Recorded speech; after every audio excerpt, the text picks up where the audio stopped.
V zadnjem desetletju je Honda močno spremenila svojo identiteto in se iz znamke, ki je ponujala predvsem športne avtomobile, prelevila v znamko, ki ponuja predvsem umirjena, udobna in funkcionalna vozila. No, CR-V pa vam je že v drugi generaciji ponudil točno tisto, kar dejansko potrebujete. Odlične vozne lastnosti na asfaltu in ne na terenu. Tole je že četrta generacija, ki meni osebno sicer ne zgleda tako skladno kot prejšnja, je pa malce bolj možata. No, ampak tisto, kar vas bo zares presenetilo, se tako ali tako skriva znotraj. Tako ogromnega prtljažnega prostora nima noben tekmec in čeprav so gabariti tega avtomobila celo malenkost manjši od prejšnje generacije, ta prtljažnik ponuja skoraj 600 litrov prostornine, sedeže se pa zloži takole v eni potezi.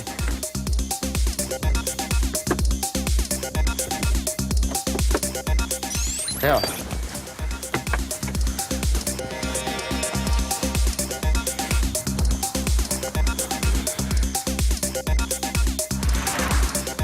Tudi potniki boste imeli dovolj prostora, zadaj je zelo dobrodošlo povsem ravno dno, spredaj pa zelo udobna sedeža, ki veliko pripomoreta k dobremu počutju.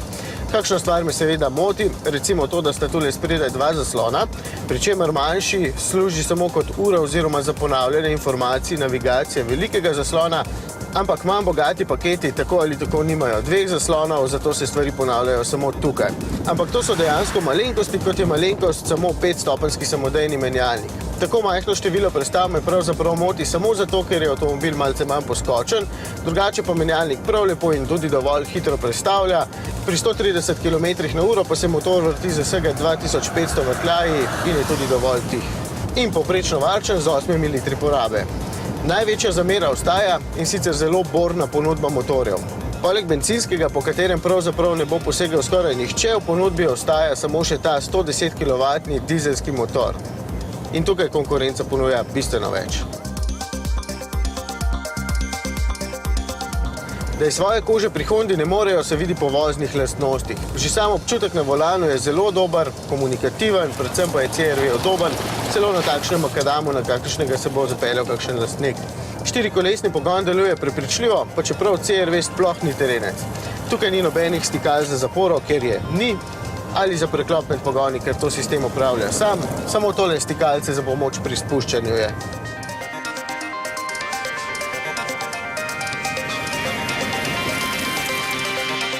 Na koncu pridemo do cene. Takšen ekskluziv stane 40 000, pa bi sam brez težav pogrešal usnje na sedežih, samodejni menjalnik, panoramsko streho, bi pa vsekakor obdržal te pametne žaromete, ker res delujejo vzorno.